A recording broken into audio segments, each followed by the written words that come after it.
On the Friday evening of March the 1st, 2024, British Prime Minister Rishi Sunak cancelled all scheduled engagements and boarded a private jet back to London. At 6 p.m, he emerged from the iconic black door of 10 Downing Street to deliver an urgent public address. The timing of the announcement, delivered at the close of the working week, suggested something extraordinary. Yet, as Sunak spoke, the substance of his address seemed at first almost mundane. A response to the outcome of a by-election. Not a general election, but an election in just one constituency, Rochdale. The winner? 7-time parliamentarian George Galloway for the Workers' Party of Britain. But why such urgency?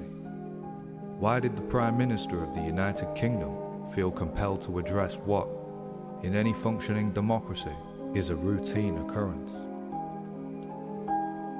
The answer lies in a broader and far more troubling narrative, a story of a permanent government that has long mastered the art of subverting the true will of the people while cloaking itself in the language of democratic virtue.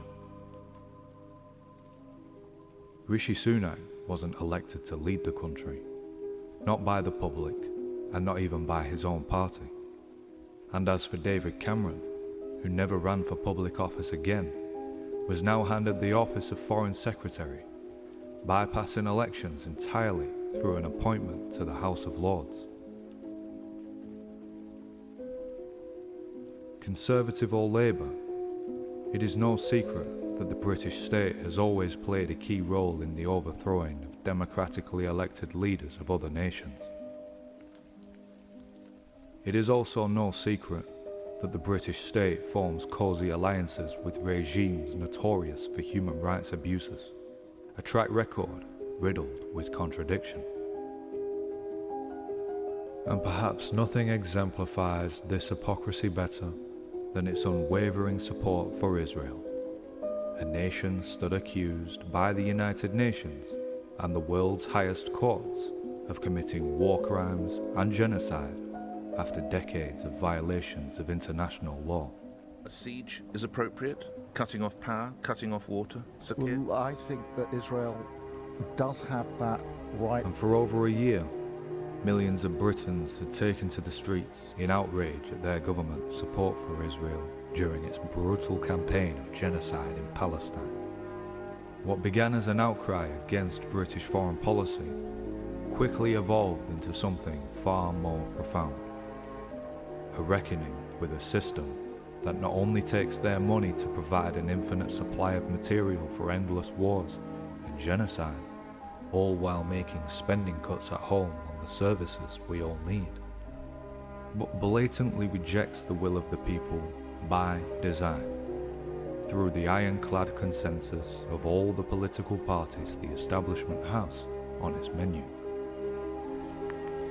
If anything sums up post-industrial decline in areas of Britain like Greater Manchester, then it's sites like this. Abandoned factories, huge factories that were once the hub of the industry that fueled the growth of this area.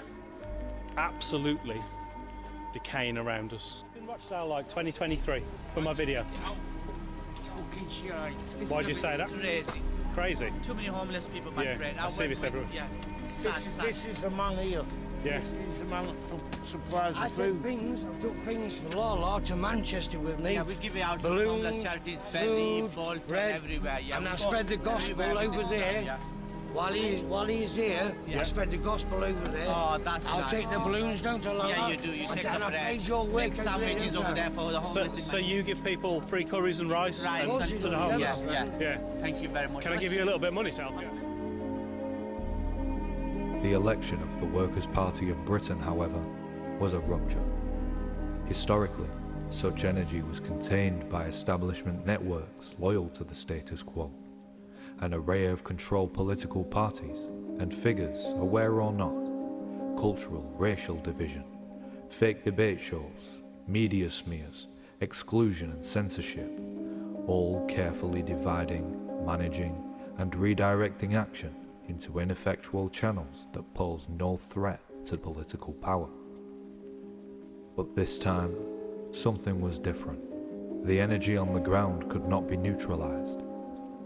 A new electoral vehicle for power, rooted in the unity of all people from the ground up, was making a break with the entire system itself. Rochdale, a neglected town on the outskirts of Manchester, with a rich history of labour activism and political defiance, long abandoned by decades of privatisation and political neglect, was now known to the world as the epicentre of a challenge to the status quo in Britain.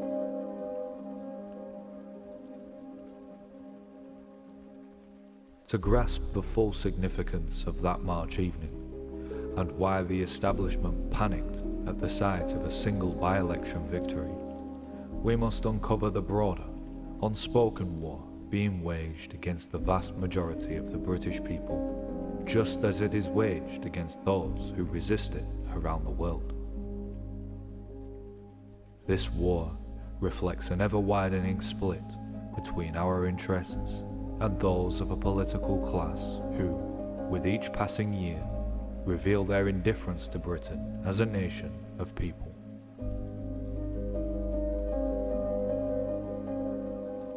They disregard the well-being of our people, the production and reproduction of our means of existence, our defence and security, our peaceful moral codes, our cultures, common sensibilities, sovereignty and national interest. Instead, they view every nation, including Britain, merely as an empty vessel to be hollowed out further for a larger, borderless global project with its pursuit of private profit and control by any means necessary, justified by its own set of values. A project that becomes increasingly apparent, and values that become increasingly arbitrary, flexible and hypocritical as we delve deeper into the establishment's war on democracy.